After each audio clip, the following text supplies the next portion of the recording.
मेरी क्यूरी, वैज्ञानिक और मानवतावादी।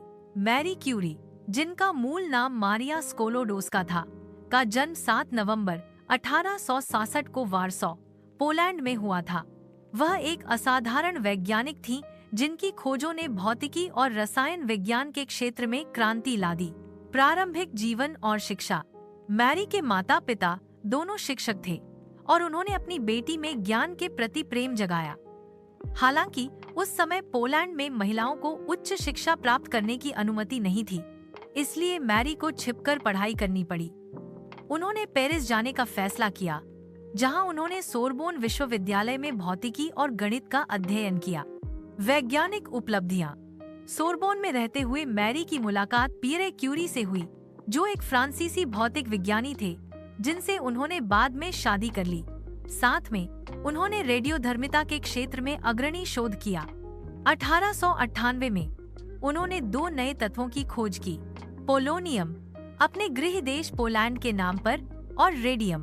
उनकी इस अभूतपूर्व खोज के लिए मैरी और पियरे क्यूरी ने हेनरी बेकरेल के साथ 1903 में भौतिकी में नोबेल पुरस्कार साझा किया। मैरी नोबेल पुरस्कार जीतने वाली पहली महिला थीं।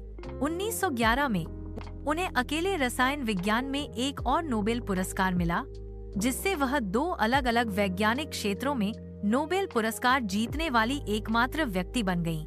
प्रथम विश्व युद्ध और मानवीय प्रयास। प्रथम विश्व युद्ध के दौरान मैरी क्यूरी ने अपना ध्यान मानवीय प्रयासों की ओर लगाया। उन्होंने मोबाइल एक्स रे इकाइयों को डिजाइन और स्थापित किया, जिन्हें पेटेट क्यूरी, छोटी क्यूरी के नाम से जाना जाता था, ताकि मोर्चे पर घायल सैनिकों का इलाज किया जा सके। उन्होंने खुद इन इकाइयों को संचालित करने में मदद की, हजारों सैनिकों की जान बचाई। विरासत।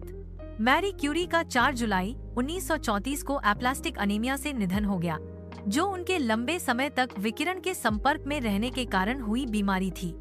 उनकी विरासत वैज्ञानिक दुनिया से कहीं आगे तक फैली हुई है। वह न केवल एक प्रतिभाशाली वैज्ञानिक थीं, बल्कि एक समर्पित मानवतावादी भी थीं, जिन्होंने विज्ञान को मानव जाति की भलाई के लिए इस्तेमाल किया। उनकी कहानी कड़ी मेहनत, दृढ़ता और ज्ञान की अथक खोज की प्रेरणा बनी हुई है। वह दुनिया भर की महिलाओं और लड़कियों के लिए एक प्रतीक है, जो उन्हें विज्ञान और अन्य क्षेत्रों में अपने सपनों का पीछा करने के लिए प्रेरित करती हैं।